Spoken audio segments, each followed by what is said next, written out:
Our story begins with the city of Mecca.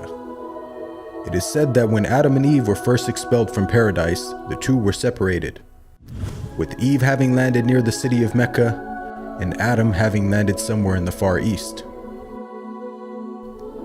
After many years of searching for one another, Adam finally managed to make his way down through the Arabian Peninsula to Mecca, and it was at the top of Mount Arafat, just outside the city of Mecca, where the two were finally reunited. Mecca is also significant because it is considered the first place on earth that God Almighty was worshipped alone. And so, it was at that very spot that Abraham and his son Ishmael built the first house of worship for God.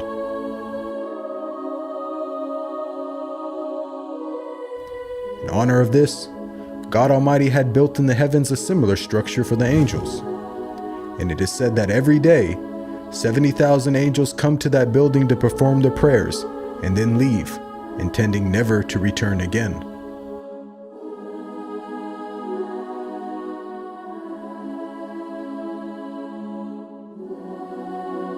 When Abraham and Ishmael had finished building the sacred house, there was still one brick that had to be put in its place. And so, Abraham sent his son Ishmael off to find a unique stone that he could put there. But God Almighty destined that the final stone that was to be laid would not be from the material of this world, but instead a stone directly from the heart of paradise. The angel Gabriel then brought the stone down to Abraham, who proceeded to put it in its proper place. It is said that when the stone first came down, it was a pure white color.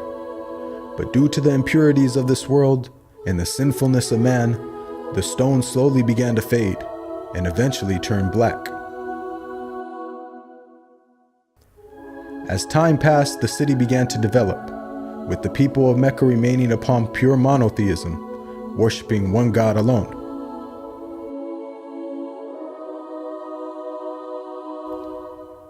This despite the fact that their neighbors in Egypt, Mesopotamia, and the Levant had been practicing paganism for centuries.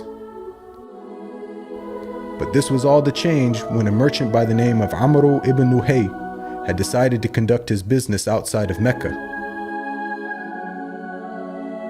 Amr then proceeded to journey northwards until he reached the lands of Levant. There, Amr would witness for the first time things like modern architecture, advanced literature, and of course, the practice of paganism. Amr was so impressed by all that he had seen that before leaving, he asked if he could take one of the idols back home with him. The people agreed, and so Amr took the idol and placed it along with the other goods and merchandise in his caravan.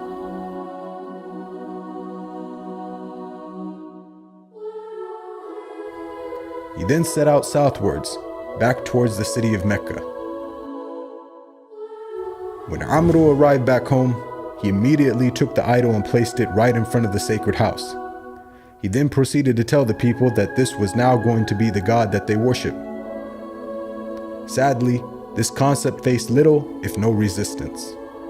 And as time passed, the people began to worship more and more different idols, until it is said by the end of the 6th century, there were over 360 different idols surrounding the sacred house in Mecca.